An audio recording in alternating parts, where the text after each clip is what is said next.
नमस्कार दोस्तों, स्वागत है आपका हमारे इस ऐसे तक यूट्यूब मंच पर। दोस्तों, जिस ऑपरेशन लोटस की अब तक आपने चर्चा सुना और उस ऑपरेशन लोटस के सहारे विपक्षी पॉलिटिकल पार्टी को तोड़ते हुए आपने देखा, अब ये ऑपरेशन लोटस अपने घर के भीतर ही खेल करने की तैयारी में जुटा हुआ है।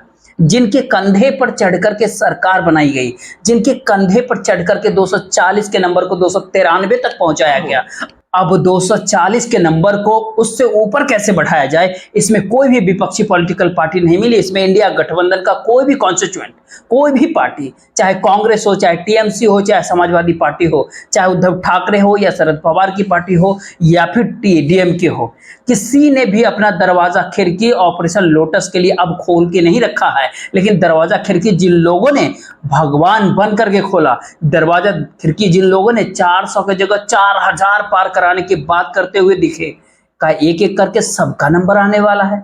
जी हाँ, पहले निशाने पे कौन आ रहा है और क्यों आ रहा है, ये दोनों बातें आज के दौर में सबसे महत्वपूर्ण हो गया है।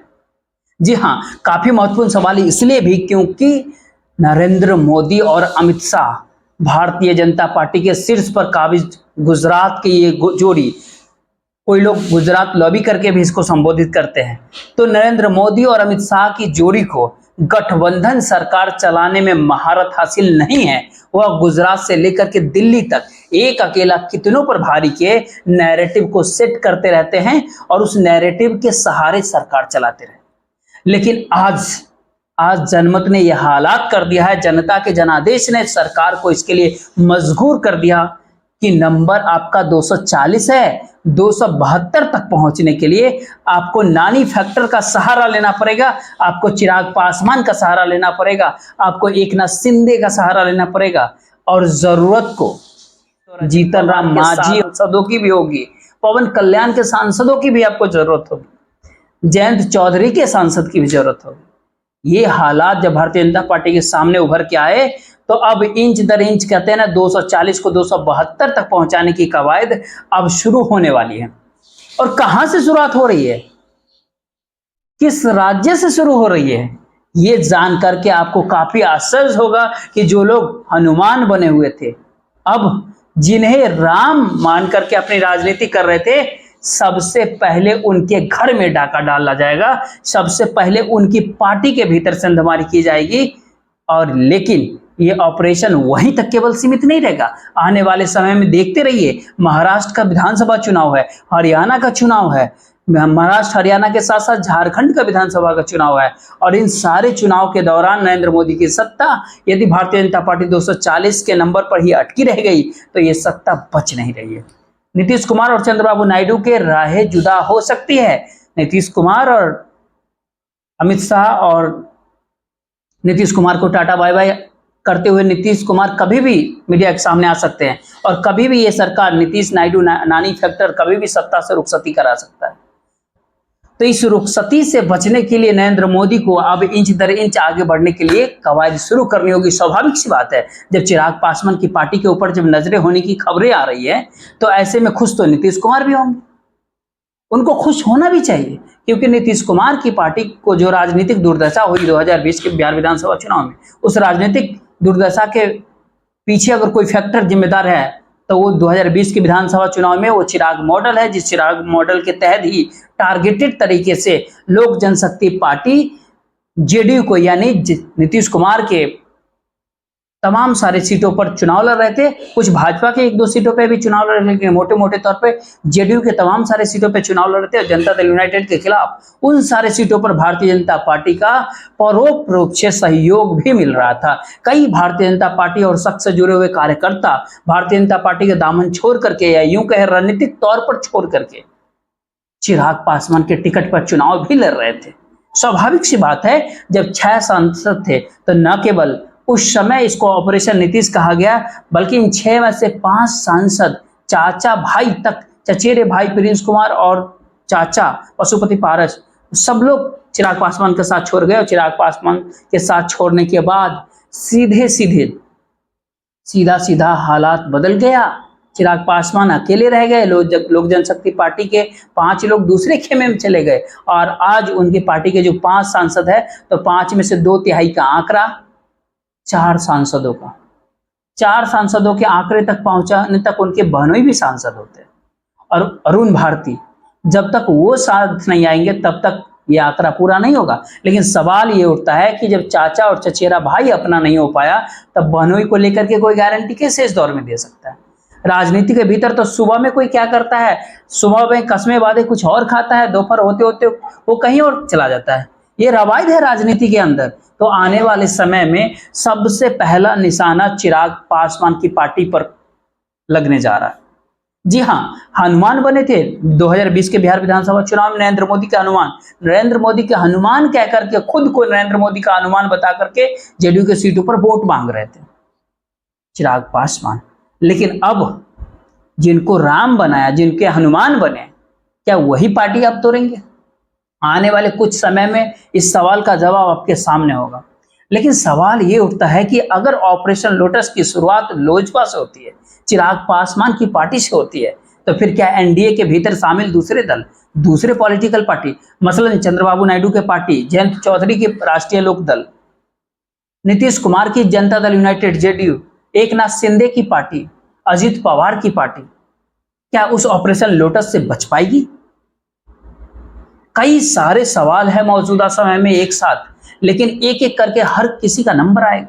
जी, यहाँ पर लोकसभा का तो छोड़ दीजिए, राज्यसभा के भीतर जब बहुमत की दरकार थी तो तेलुगु देशम पार्टी के सांसदों को भी थोक के भाव भारतीय जनता पार्टी के भीतर शामिल कराया गया था। 4-5 साल पहले की ये घटना है।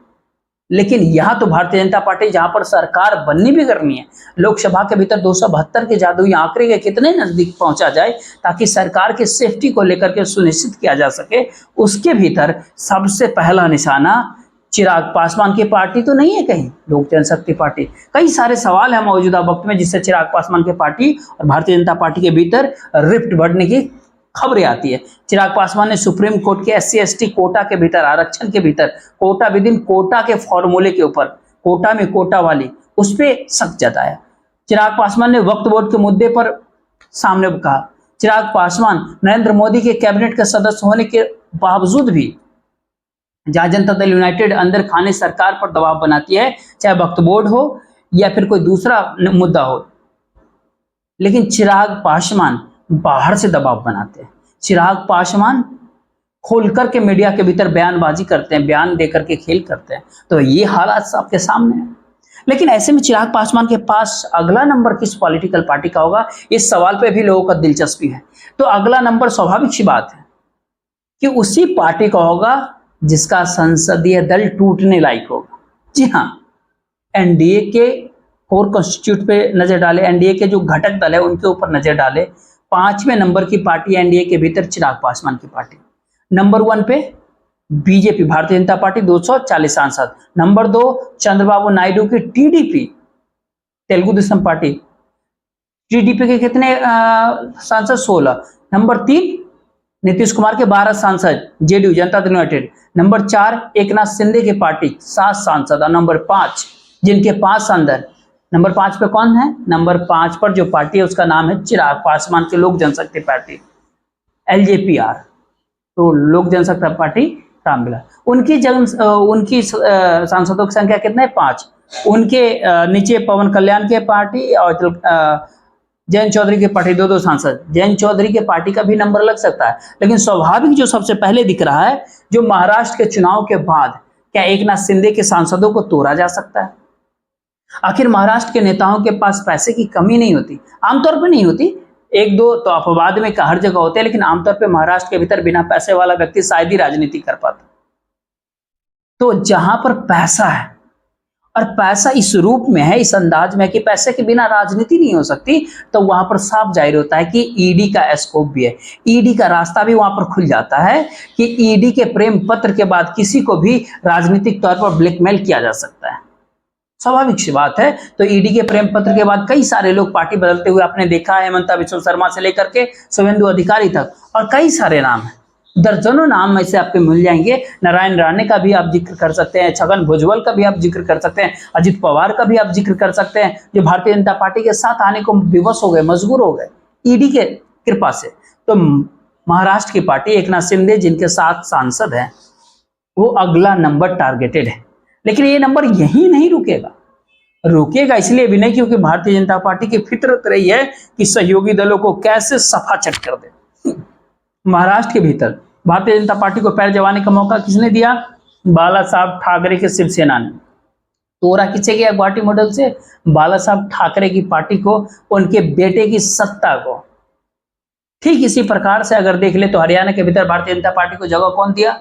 ओम प्रकाश चौटाला ने। जी हाँ, तोड़ा किसे गया? ओम प्रकाश चौटाला की पार्टी और परिवार।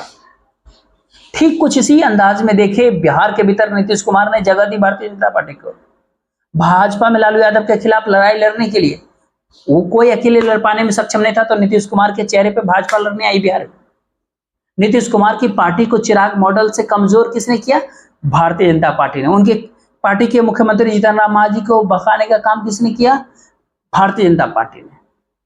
उसके आगे निकल करके देखिए, नवीन पटनायक ओडिशा के भीतर, ओडिशा के जमीन पर कदम रखने के लिए भारतीय जनता पार्टी को पहला न्योता नवीन पटनायक ने दिया। नवीन पटनायक चंद महीने पहले, 2.5-3 महीने पहले की बात है, क्या हासिल हुआ? कौन से किस आईएएस को लेकर के वो अपना एडवाइजर बना करके आ गया। आजकल न्योताओं का एक चलन की बीआरएस दिला करके आईएएस अधिकारी को पार्टी में सीधी एंट्री करवा देना, और उसके बाद वो व्यक्ति सर्वशक्तिमान समझने लगता है खुद को, और उसके बाद उसकी पार्टी बिखर करके रह जाती है। आखिर नीतीश कुमार की पार्टी को भी तोड़ने की कोशिश हुई। राष्ट्रीय अध्यक्ष रहे आरसीपी सिंह बाद में भारतीय जनता पार्टी के गोद में चले, और इन सब राज्यों की सूची में कर्नाटक का भी नाम आता है, जहां पर जीएच पटेल के नेतृत्व वाली जनता दल की सरकार ने भारतीय जनता पार्टी को पहली एंट्री दिया था और येदियुरप्पा को वहां तक पहुंचाया था। आज स्थिति क्या है कर्नाटक के? सबको पता है कि जनता दल ही बिखर चुका है। वहां पर देवगौड़ा परिवार, पूर्व प्रधानमंत्री एचडी देवगौड़ा के पूरा परिवार की एक प्राइवेट लिमिटेड में तब्दील हो गई है, जो 2-4 जिलों तक उसका असर मात्र है। तो ये हसर वहां पर बनी हुई है। कई राज्यों के भीतर ऐसा देखा गया दरअसल, जिसने भारतीय जनता पार्टी को पनाह दिया, जिसने भारतीय जनता पार्टी को सराहा, भारतीय जनता पार्टी ने सबसे पहले उसके ही घर में घुस करके खेल करने का काम किया। तो क्या अब वैसे में हनुमान की बारी है और एक एक करके अगला सबका नंबर आएगा? धीरे धीरे खेल कई स्तर पर है, और सबसे पहला टारगेट जो सरकार चलाने में दिक्कत हो रही है, किसी बिल को जेपीसी में भेजना पड़ रहा है, किसी बिल को ठंडे बस्ते में डालना पड़ रहा है, किसी बिल के ऊपर चर्चा करने से बचने के लिए उसको वापस लेना पड़ रहा है। चाहे ब्रॉडकास्ट बिल की हालत आप देख ले, या फिर आप जो वक्फ बोर्ड का मामला देख ले, या फिर जेपीसी में वक्फ बोर्ड चला गया, और चाहे लिटरल एंट्री का मामला देख लो। इस सब मामले को लेकर के सरकार जिस तरह से समझौतावादी रुख के तरफ आगे बढ़ते हुए दिख रही है, उस समझौतावादी रुख के अमित शाह और नरेंद्र मोदी की राजनीति ऐसी आदि इस बात की नहीं रही। यही व्यवस्था है आज के दौर में भारतीय जनता पार्टी की, और भारतीय जनता पार्टी के शीर्ष पे काबिज नरेंद्र मोदी और अमित शाह की। कोई व्यवस्था के साथ साथ अपनी आदतें छोड़ता है क्या? आदतें को कतई नहीं छोड़ता है कोई। यही स्थिति भारतीय जनता पार्टी की है, भारतीय जनता पार्टी के शीर्ष नेता अमित शाह और नरेंद्र मोदी की है। हमेशा बाम और उड़ने वाली राजनीति को तवज्जो देने वाले आदि बताए जाते हैं अमित शाह। इतने आदि हैं, कितने कोशिश करते हैं इस राजनीतिक दलों के और तोड़ने मरोड़ने की, उनके पूरी क्रियाकलाप को देखने पर समझ में आएगा। उसके ऊपर एक डिटेल विश्लेषण की जरूरत है, लेकिन आमतौर पर ट्विस्टिंग की कोशिश तो आमतौर पे हर राजनीतिक दल अलग अलग दौर में किया है। इस स्तर पर जो भारतीय जनता पार्टी आज कर रही, शायद किसी पॉलिटिकल पार्टी ने किया। एक तरफ ईडी, दूसरी तरफ सीबीआई, तीसरी तरफ दल को तोड़ना, चौथी तरफ ऑपरेशन लोटस, और इन सब के दायरे में कौन आता है? कभी विपक्षी दल तो कभी सहयोगी दल। एजेंडा केवल और केवल अपनी पार्टी के लोगों को भी बार्गेनिंग पावर में आने से रोका जाए, संघ की ताकत को भी, भारतीय जनता पार्टी के अंदर कुछ कह पाने की उनकी ताकत को भी कमजोर करके उनको तोड़ के रखा जाए। और एक और से कहे, करिश्मा को इस रूप में दल बदल के, पूरी प्रक्रिया को इस रूप में दिखाया जाए कि गोदी मीडिया के पूरी जमात उसको जो है कथित चाणक्य नीति कह करके परिभाषित करने के लिए कहीं हल्ला बोलवाता रहे, कहीं कुछ और टीवी डिबेट कराए, कहीं दंगल फंगल अंगल जंगल कुछ भी करवाता रहे टीवी पे।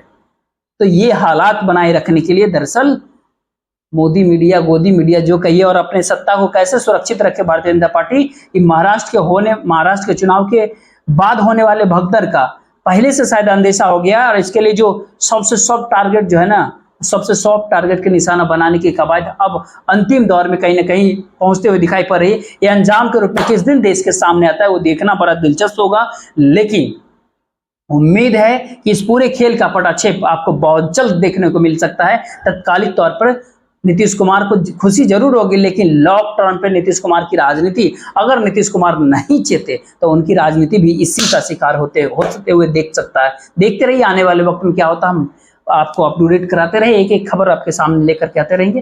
फिलहाल इस वीडियो को ज्यादा से ज्यादा लोगों तक शेयर कर दीजिएगा, वीडियो को लाइक कर लीजिएगा, चैनल को सब्सक्राइब जरूर कीजिएगा। जय हिंद, जय भारत।